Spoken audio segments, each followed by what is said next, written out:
ఇంట్లో అందరి ముందు, ఆఖరికి ఎదురింటి వాళ్ల ముందు నడి రోడ్డు మీద నాతో చాలాసార్లు గొడవ పడ్డారు. ఆ క్షణం మీ నాన్న కోపాన్ని అర్థం చేసుకున్నానే కాని నీలాగా బంధాన్ని తెంచుకుని వెళ్ళిపోలేదు కదా. అది వేరు ఇది వేరమ్మా. ఆలోచిస్తే అర్థం చేసుకుంటే అన్నీ ఒక్కటే. ఇష్టం లేకపోయినా వాళ్ళమ్మ కోసం నీ మెళ్ళో తాళి కట్టాడు. నిన్ను కంటికి రెప్పలా చూసుకున్నాడు. నీ విషయంలో ఆ అబ్బాయి చేసిన త్యాగం నీకు కనిపించట్లేదు. కాని కోపంలో ఒక్క మాట అంటే అది మాత్రమే నీకు కనిపిస్తోంది. అన్నిటికంటే ముఖ్యంగా నువ్వంటే ఆ అబ్బాయికి ప్రాణం. తన ప్రాణమైన భార్యని ఏ భర్తైనా నలుగురిలో నవ్వులపాలు చెయ్యాలని చూస్తాడా? అది నువ్వు అర్థం చేసుకోకుండా భూతద్దంలో చూస్తున్నావు. ఏ నీకోసం అంత చేసినవాడు నిన్నొక్క మాట అంటే నువ్వు పడలేవా? అందులోనూ నువ్వు చేసిన ఘనకార్యం గురించే కదా తను మాట్లాడింది. మరి తప్పును నీవైపు పెట్టుకుని అతన్నెందుకే దోషిలా చూస్తున్నావు? చూడు, పెళ్ళంటే చిన్న చిన్న విషయాలకు తెంచేసుకోవడం కాదు. ఎంత పెద్ద సమస్యలొచ్చినా కూడా వాటన్నిటినీ దాటుకుని బంధాన్ని ఇంకా ఇంకా బలంగా ముడివేసుకోవడం. గొడవపడిన ప్రతిసారి విడిపోవడమే పరిష్కారం అనుకుంటే ఈ లోకంలో ఏ మొగుడు పెళ్ళారో కలిసి ఉండరు. అది తెలుసుకో.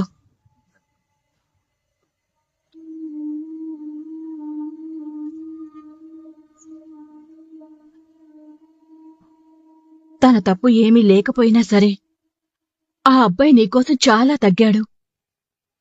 క్షమాపణ చెప్పడం కోసం కూడా తల వంచాడు. ఇంకా ఇంకా తల వంచేలాగా ప్రవర్తించుకో. అతని సహనం ఒక్కసారి దెబ్బతిందంటే నువ్వు జీవితంలో అందుకోలేనంతగా అతని చెయ్యి నీకు దూరం అవుతుంది. ఇది గుర్తుపెట్టుకో.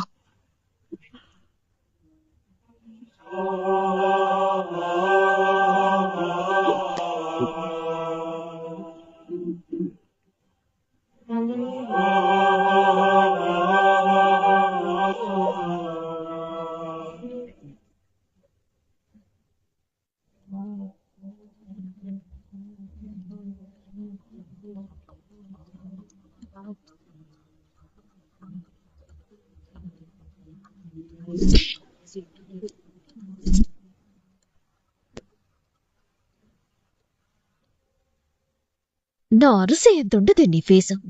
నేను లాగి పెట్టి కొడితే నువ్వు పైకి లేవటానికి 4 రోజులు పట్టుద్ది. అట్లాంటిది నన్నే కొడతావా?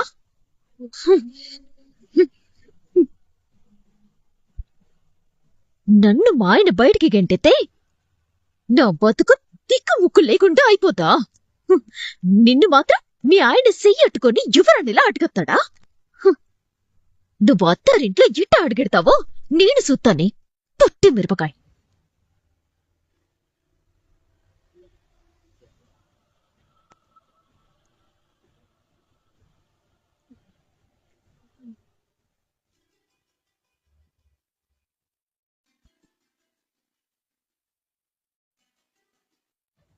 ఎందుకు ఫోన్ చేశావు?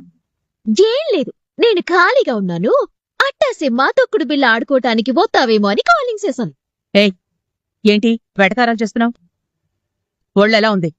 మరి లేకపోతే ఏంటండి? మీకు ఊరికి కాలింగ్ చేయటానికి మీరేమైనా నా ఫ్రెండా? మీకు కోపలు మునిగిపోయే పరిస్థితి వచ్చినప్పుడు మీకు హెల్పింగ్ చేద్దామని లోక కళ్యాణం కోసం నేను మీకు కాలింగ్ చేశాను. ఓయ్, ఏం మాట్లాడుతున్నావు?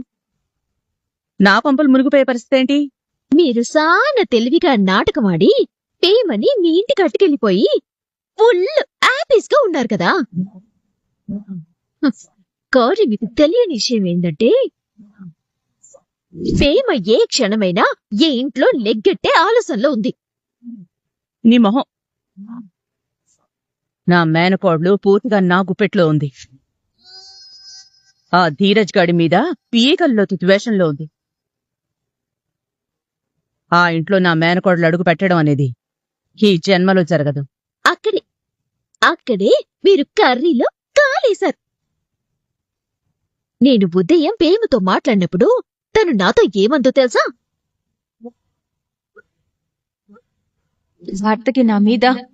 నా భర్త మీద నాకు ప్రతి క్షణం ప్రేమ పెరుగుతుందే తప్ప గొడవలు జరిగాయి కదా అని తగ్గదు. నా గురించి, నా బాధ గురించి తర్వాత బాధపడదువులే గాని ఫస్ట్ తుమ్మితే ఊడిపోయే ముక్కు లాంటి నీ బతుకు సంగతి చూసుకో.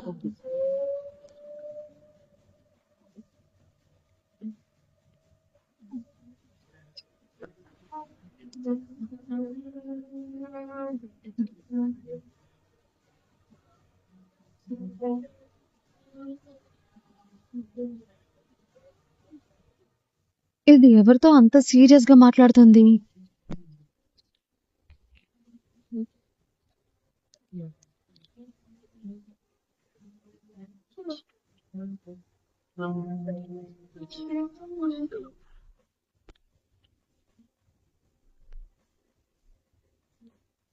అత్తయ్య, అత్తయ్య, ఏంటి ఏంటి చెప్తాను రండి.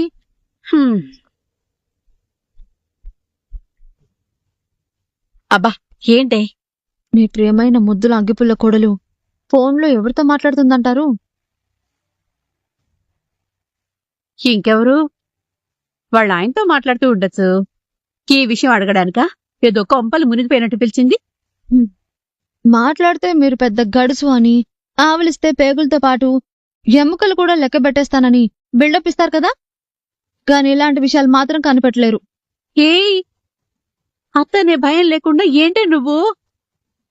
కనీసం మాట వరుసకైనా భయపడవే, లేదంటే అత్తగా నేను లోకు అయిపోతాను. మరి లేకపోతే ఏంటండి? మొగుడితో ఎవరైనా అంత సీరియస్ గా ఫోన్ మాట్లాడతారా?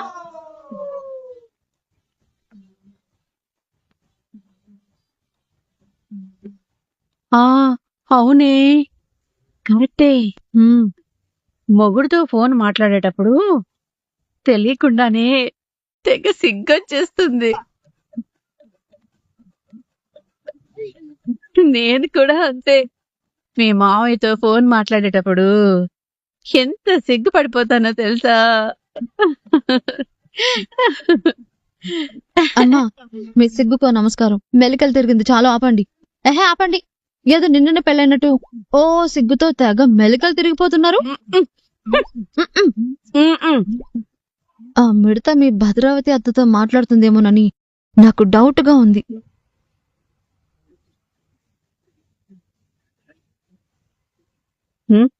అవునా? ఉండవే, దాని గూప పగలగొట్టి వీపు విమానం మొత్తం మోగిస్తాను. అరే ఆగండి. ఏంటే ఆగేది? ప్రేమ ధీరజుల పెళ్లి గురించి ఇదే మా అక్కకి చెప్పు ఉండొచ్చని నువ్వు చెప్పిన దగ్గర నుంచి ఇదంటేనే నా కొళ్ళు మండిపోతోంది, రక్తం మరిగిపోతోంది. 32 పళ్ళు రాలుగొట్టి చిన్నప్పుడు తాగిన ఉగ్గు పాలు కక్కించకపోతే నా పేరు వేదవతే కాదు. అరే ఆగండి, కన్ఫర్మ్ చేసుకుందా ఉండండి. మీ అక్క ఫోన్ నంబర్ చెప్పండి. 8542 మళ్ళీ చెప్పండి. 369.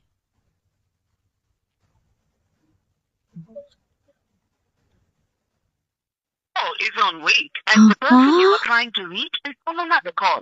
Please stay on line.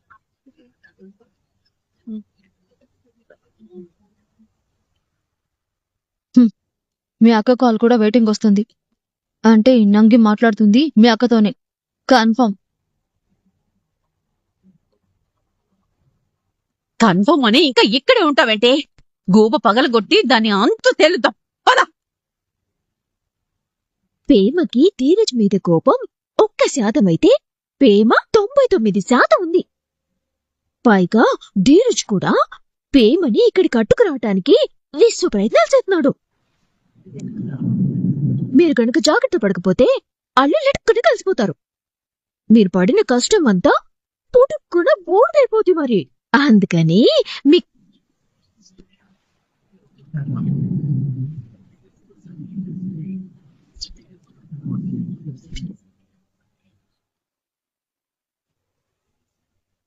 అందుకని హలో హలో ఎంత పొగరు దీనికి మాట్లాడుతుంటే కాల్ కట్ చేస్తుందా? ఏటత్తయ్య గారు, ఏటి నిర్మతి సెల్లాయ్?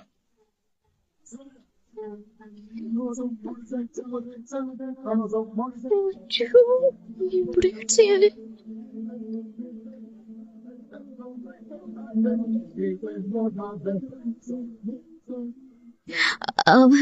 మాట్లాడు.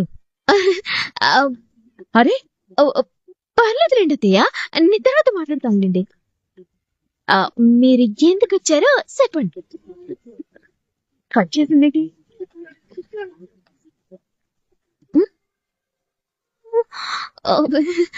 మళ్ళీ సిత్తుందేంటి? మళ్ళీ చేస్తున్నారంటే చాలా ఇంపార్టెంట్ గా, అంతకంటే ఇంపార్టెంట్ మనుషులై ఉంటారు. మాట్లాడు. మీకంటే ముఖ్యమేం కాదులే సెల్లాయ్. పర్లేదులేండి, చెప్పండి అత్తయ్య గారు. Sorry no.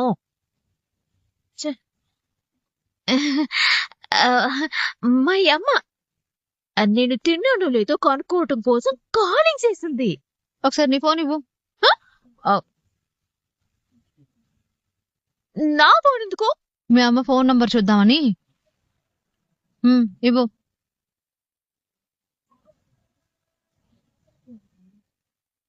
ఏదిగో నన్ను మాయపడంతో చూడటం ఎందుకు? మీ అమ్మ అంటున్నావు కదా, అవునో కాదో చూద్దాం. ఇవ్వు. నువ్వు భలే ఉన్నా అసలు. నేను మాట్లాడింది మా అమ్మతోనే. ఒట్టు ఇదిగో నీ మీద ఒట్టు.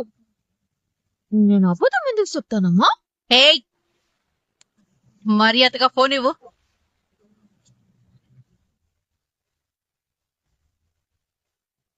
ఇవ్వమంటుంటే అర్థం కావట్లేదా?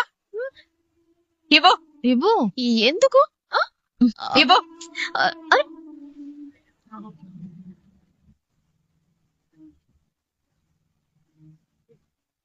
లాక్ ఓపెన్ చేసి ఇవ్వు. ఇవ్వు. చెయ్.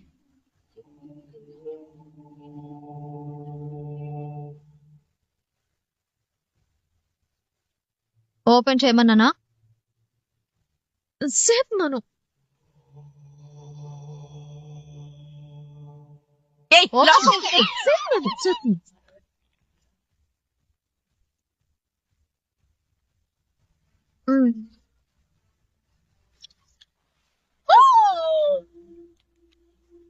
అచ్చో, నా ఫోను చేసేలా. నా ఫోన్ పట్టుకోకుండా కింద పడేసావు. నేనా? నా ఫోన్ పట్టుకోకుండా కింద పడేసావు. ఏం మాట్లాడుతుంది? బంగారం లాంటి ఫోన్ పగిలిపోయింది. నా ఫోను. ఏయ్, అబ్బా, నీ డ్రామా లాపు. ఫోన్ చేతికి ఇవ్వకుండా కింద పడేస్తావా? ఎంత కిలాడివే నువ్వు. నిన్ను. అయ్యో తాతయ్య గారు, మీరు భలే ఉన్నారు. నా ఫోన్ నేను ఎందుకు పడేసుకుంటాను? నర్మద సిల్లై పట్టుకోకుండా పడేసింది. అబద్ధాలు ఆడేవంటే మూత పళ్ళు రాలకూడదు. అదయ్య, ఒక్క నిమిషం. తెలివిగా ఫోన్ పగలగొట్టేశాను. ఎవరితో ఫోన్ మాట్లాడుతున్నానో వీళ్ళకి తెలిసే అవకాశం లేదని సంబరపడిపోతున్నావు. నీ కాల్ డేటా మొత్తం తీసుకొస్తాను. నువ్వు ఎవరెవరితో మాట్లాడావో వాళ్ళ ఫోన్ నంబర్స్ అన్నీ ఉంటాయి. నువ్వు నిజంగా మీ అమ్మతో మాట్లాడావో ఏ బొమ్మతో మాట్లాడావో అప్పుడు తేలుస్తాను నీ సంగతి. పదండతే.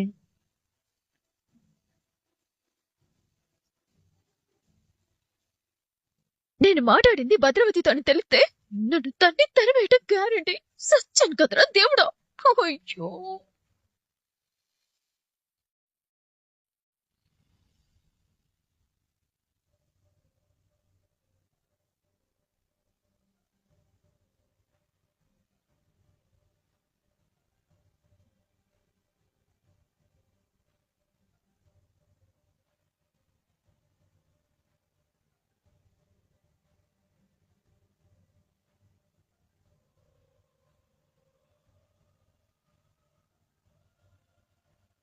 నర్మద చూడకుండా ఎలా దాచిపెట్టాలి?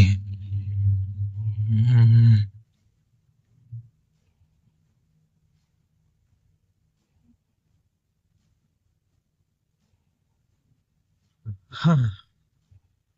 హూ. అమ్మయ్యా, లక్కీగా నర్మద లేదు. తను వచ్చేలోపు డబ్బులు దాచేయాలి.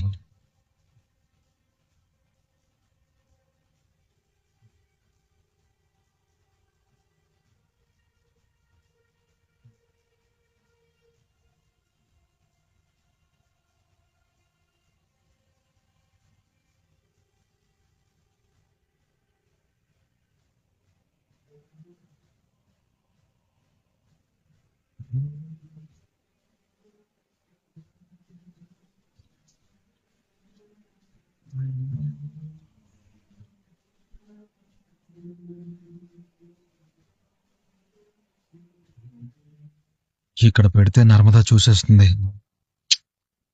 ఎక్కడ దాచిపెట్టాలరా దేవుడా. ఇన్ని రోజులు డబ్బులు సంపాదించడం మాత్రమే కష్టం అనుకున్నాను, కానీ దాచిపెట్టడం కూడా కష్టం రా బాబు.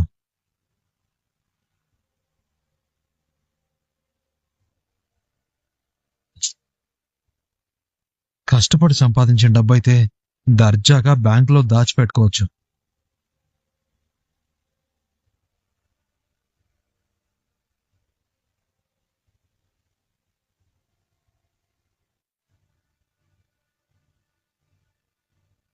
ఏం చేస్తున్నావు స్వామి?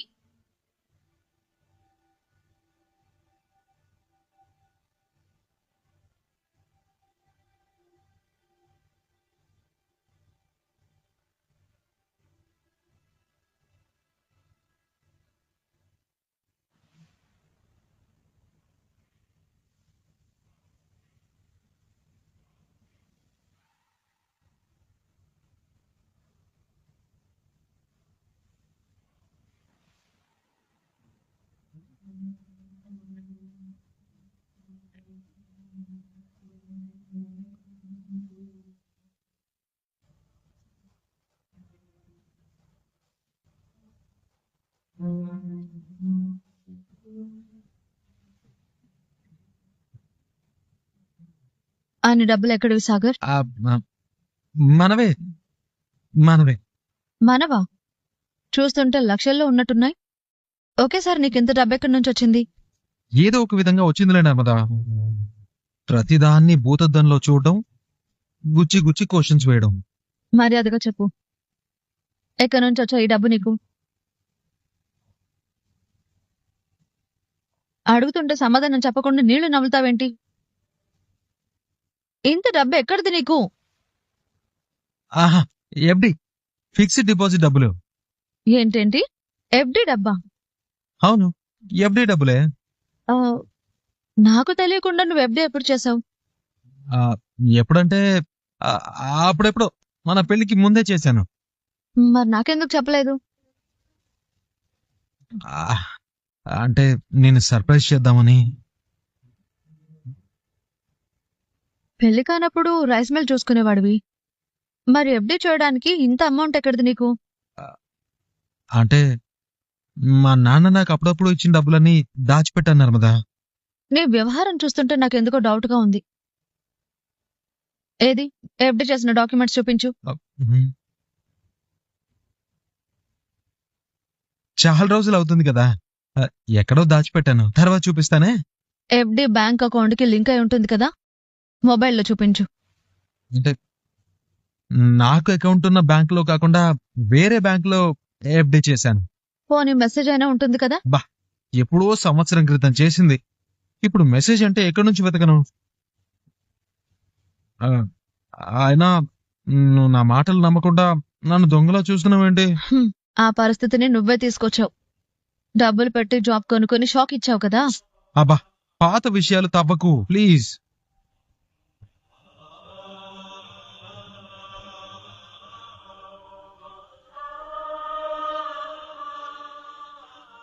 అవి ఎఫ్డి డబ్బులు. డాక్యుమెంట్స్ వెతికి తర్వాత చూపిస్తాను. ఇక ఈ విషయాన్ని వదిలేయి ప్లీజ్.